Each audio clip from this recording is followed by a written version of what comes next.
पशुपति व्रत में। कितने व्रत होते हैं? 5। कितने दिए लगते हैं? 6। प्रसाद के कितने हिस्से होते हैं? 3। मंदिर में कितने दिए जलते हैं? 5। एक दिया कहां लगाया जाता है? अपने घर के। प्रसाद के कितने हिस्से मंदिर में रहते हैं? 2। एक हिस्सा अपने साथ आता। 5 व्रत एक ही मंदिर में जब समय मिले तब करो, बीच में कोई अड़चन आ जाए छोड़ दो, अगला कर लो। 5वां व्रत पूर्ण हो, एक श्रीफल या 108 फूल की पंखड़ी, बेलपत्र या चावल के दाने, मूंग के दाने, कुछ भी बाबा को चढ़ाकर, कुछ दक्षिणा आदि रखकर बाबा को देकर श्रीफल के साथ विनय कर कर अपना वही क्रम चालू कर कर 5 दिए मंदिर में, 6ठा दिया घर के दरवाजे पर, और भगवान से प्रार्थना कर कर, भाव से विनय कर कर अपने 5 व्रत पूर्ण कर। पूर्ण कर। शिव से विनय क्यों नहीं सुनेगा वो? प्रयास करा करो। जरूरी नहीं कि भगवान से कुछ मांगना है तो पशुपति व्रत करना है। कभी कभी अपना दिल कर जाए, बिना मांगे भी पशुपति नाथ का व्रत कर लेना चाहिए अपनी ऊर्जा के। कोई जरूरी नहीं है कि आप कुछ मांगेंगे तो भगवान से कुछ मांगना है तो पशुपति व्रत करना है, भगवान से कुछ प्राप्त करना है तो पशुपति व्रत करना है। कभी कभी ऐसा करा करो, जब मन कर जाए, जब हृदय कर जाए, दिल कर जाए, तो कभी कभी पशुपति व्रत वैसे भी कर लिया। उससे विनय करो, उससे निवेदन करो, उससे प्रार्थना करो, उससे विनती करो। कभी कभी अपना भी मन कर जाता है बाबा से बोलने का, बाबा से विनय करने का, बाबा से विनती करने का, निवेदन करने का। पशुपति व्रत करने वाली मेरी बहनें, मेरे भाई, मेरे बेटियां, बेटा जो व्रत करते हैं, उनसे निवेदन है कि पशुपति व्रत करने के लिए जब आप शंकर जी के मंदिर में शाम के समय पूजन करने के लिए जाते हो, मंदिर से जब आते हो ना, तो किसी के घर पर मत रुका करो, किसी के कहने पर कहीं जाकर रुका मत करा करो। शाम के समय जब 5 दिए मंदिर में जलाकर थाली लेकर वापिस आओ तो किसी के दरवाजे पर, किसी के घर पर नहीं रुकना है, बीच में कहीं नहीं रुकना है, कोई सामान खरीदने के लिए नहीं रुकना है, कोई व्यापार करने के लिए नहीं रुकना है, किसी के कहने पर कोई कितना ही बुलाए तो भी उसके दरवाजे पर नहीं जाना है।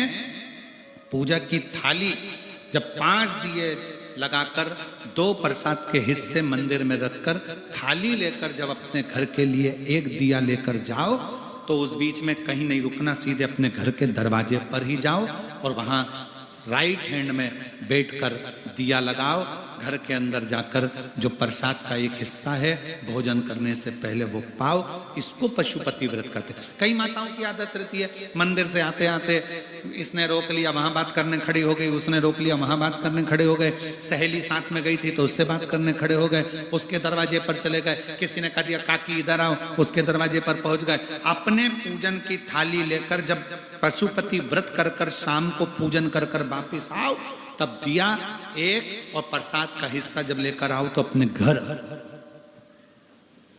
कुबेरेश्वर बाबा के दरवाजे पर जाओ, कुबेर भंडारी के यहाँ से जब भंडार मांगने के लिए जाओ, कुबेरेश्वर धाम पर झोली पसार कर जब भगवान के दरवाजे से तुम भंडार लेकर आओ कि बाबा मेरे घर औलाद नहीं है, बाबा मेरी नौकरी नहीं है, बाबा मुझे ये रोग हो गया, बाबा मुझे तकलीफ हो गई। आप कुबेरेश्वर धाम पर जाकर जब वहां से कुछ बाबा से प्रार्थना कर कर आओ तो कहीं नहीं, सीधे अपने घर, अपने घर, और बाबा से दिल से अपने घर पर आकर जब वो कंकर शंकर की भूमि की रज अपने दरवाजे पर पड़ेगी, कंकर शंकर की भूमि की धूल जब अपने घर पर गिरेगी तो अपने घर में अगर कोई दिक्कत भी होगी तो उसके रज के गिरने से वो घर भी पवित्र होता चले जाएगा और कार्य सफल होता चले जाएगा। कहीं नहीं भटकना।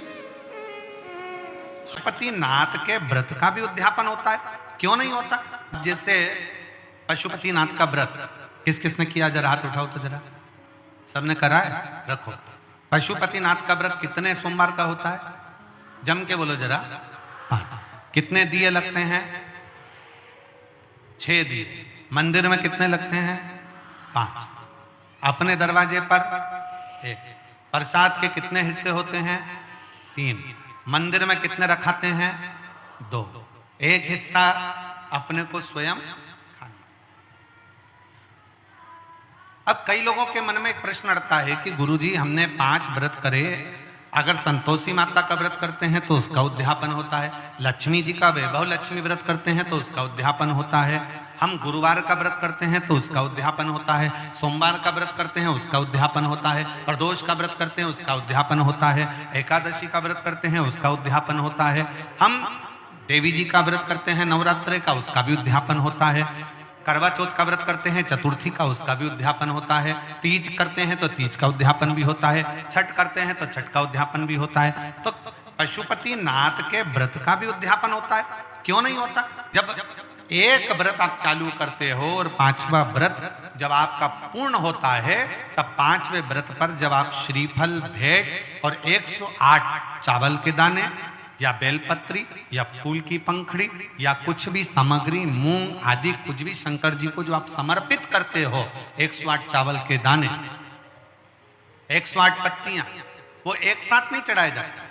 आप सबके स्मरण में रहे कि जैसे फूल की पंखड़ियां हैं तो वो एक एक कर कर देवादिदेव महादेव को समर्पित की जाती है। श्री शिवाय नमस्तुभ्यम, श्री शिवाय नमस्तुभ्यम, श्री शिवाय नमस्तुभ्यम, श्री शिवाय नमस्तुभ्यम, श्री शिवाय नमस्तुभ्यम, श्री शिवाय नमस्तुभ्यम, या नमः शिवाय, नमः शिवाय, नमः शिवाय, नमः शिवाय।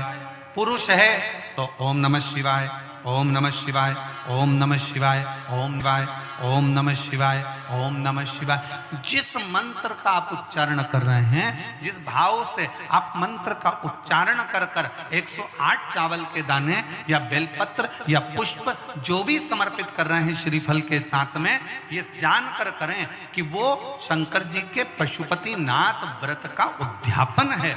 और उस उद्यापन को आप 108 बार भगवान का नाम जाप कर कर भगवान को जो समर्पित कर रहे हैं, उससे शिव को प्रसन्न कर रहे हैं। अब कहा पार्वती जी ने जैसे व्रत करा और सनकादि ऋषियों से कहा कि आप इसका उद्यापन कराओ, सनत कुमारों ने कहा कि इसका दक्षिणा लगेगी। अब आप जब पशुपति नाथ का व्रत पूर्ण कर लेते हो तो दक्षिणा भी लगती है। इसलिए आपसे क्या कहा गया था कि श्रीफल के साथ में कोई भी दक्षिणा आप जो बन सके वो भगवान शंकर को समर्पित करिए, जो बन सके, जैसा बन सके, जैसा आप रख सके, जैसा आप दे सके, उसे आपसे जो बने वो दक्षिणा उस श्रीफल के साथ रखें। और 108 चावल का दाना, मूंग का दाना या बेलपत्र या पत्ती या पुष्प या जो भी सामग्री आप समर्पित कर रहे हैं वो आप समर्पित करते जाएं, शिव की आराधना करते जाएं, विनय करते जाएं, निवेदन करते जाएं, अर्चना करते जाएं, विनती करें शिव जी से, निवेदन करें शिव जी से, आराधना करें शिव जी से। पूरे पुराण में पाशुपत्य व्रत और पाशुपत्य अस्त्र दोनों का वर्णन। आपने और हमने कोई इतना बड़ा तप नहीं करा कि हम भगवान से पाशुपत्य अस्त्र प्राप्त करें। राम जी ने घोर तप कर कर पाशुपत्य अस्त्र को प्राप्त किया। भगवान कृष्ण ने घोर तप कर कर पाशुपत्र अस्त्र को प्राप्त किया था। पर आज कली काल में संसार में कोई ऐसा नहीं है कि भगवान शंकर का तप कर कर पाशुपत्य अस्त्र प्राप्त कर ले और किसी पर छोड़ दे। ये भगवान राम और भगवान कृष्ण ने प्राप्त करा, उसके बाद किसी ने प्राप्त नहीं करा।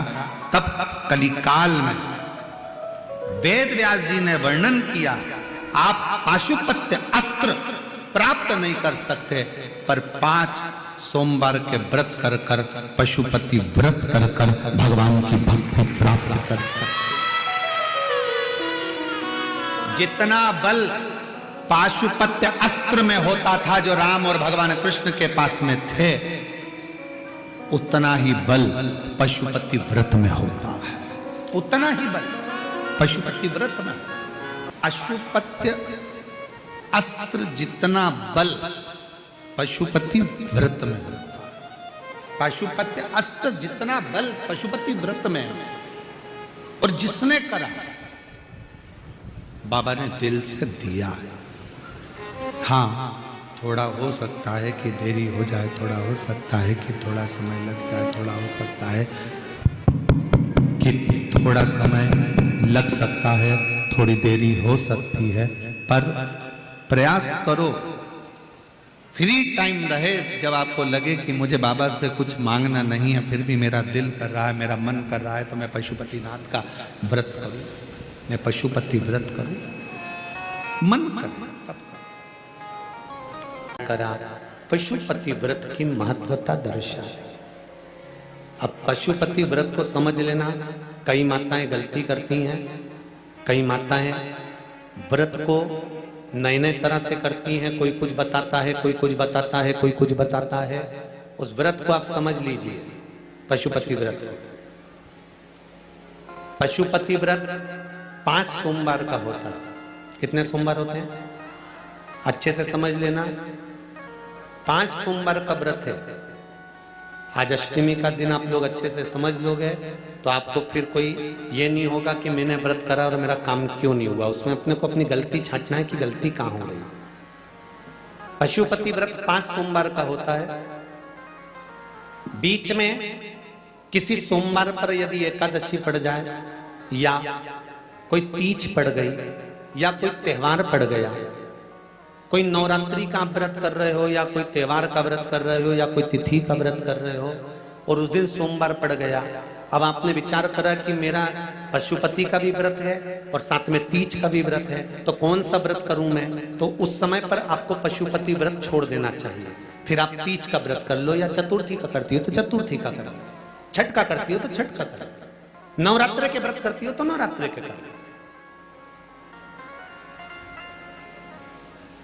5 व्रत पशुपति होते हैं। व्रत करने के लिए जब आप निश्चित करें कि मुझे इस सोमवार से पशुपतिनाथ के व्रत करना है, जीजियों भाइयों ध्यान रखना, उस दिन सुबह स्नान करने के बाद में बड़े प्रेम से पूजन की थाली लगा लो। उसमें चंदन, अबीर, गुलाल, जो भी आप रखना चाहें, रौली, चावल, मूली, जनेऊ, पंचामृत, चाहो तो अलग अलग ले जाओ, चाहो तो एक साथ मिलाकर ले जाओ। भगवान शंकर की पूजन करो सुबह के समय पर,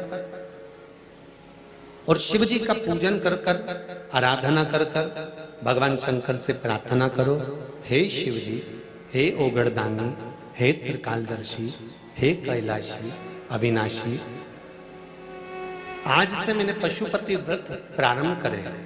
बाबा मेरा ये व्रत इस कार्य के लिए मैं कर रही हूं, आप स्वीकार करना। बाबा को निवेदन करना। पूजन का सामान थाली में उतना लेकर जाना कि सुबह भी काम आ जाए और शाम को भी काम आ जाए। अलग से पूजन का साहित्य में शाम को अलग से नहीं रखना। थाली में उतना ही रख के ले जाओ जितना सुबह भी काम आए और शाम को भी काम आए। बाबा को निवेदन कर कर पूजा की थाली वापस ले आओ। शाम के समय पर घर में मीठा बनाओ, 6 दिए रखो थाली के अंदर घी के, और दिए रखकर मीठा ले जाकर मंदिर में पूजन करो। शाम को स्नान कराने की जरूरत नहीं, पंचामृत स्नान की जरूरत नहीं है। शाम को तो केवल जल का छींटा दे दो, पंचामृत का छींटा दे दो, बाबा की पूजन करो। पूजन कर कर प्रसाद के पहले 3 हिस्से करो। 3 हिस्से करने के बाद फिर आप दिया लगाइए। फिर बाबा को कितने दिए लगाना है? जम के बोलो, 5 दिए लगाना है आपको शंकर भगवान को। 5 दिए लगाइए, एक एक दिया जलाते जाएं, और शंकर भगवान से पहले सोमवार को दिया जलाते समय अपने हृदय की बात कहते जाएं। 5 दिए पूरे हो जाएं। छठा दिया जलाना नहीं है, उसको थाली में वापस रख लेना। दिए को थाली से नीचे उतारना जरूर। कौन से दिए को? जम के बोलो जरा। छठे दिए को मंदिर में उतारना जरूर, और फिर वापस थाली में रख लेना है। प्रसाद 2 हिस्से मंदिर में छोड़ना है, एक हिस्सा थाली में रख के ले आना है। पूजन कर कर बाबा को निवेदन कर कर वापिस आइए।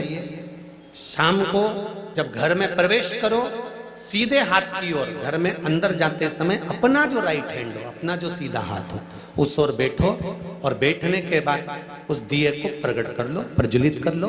वहां पर भी शिव जी से प्रार्थना करो, हमारा यह कार्य है, सफल करिएगा। बाबा से निवेदन करके घर के अंदर प्रवेश कर जाओ।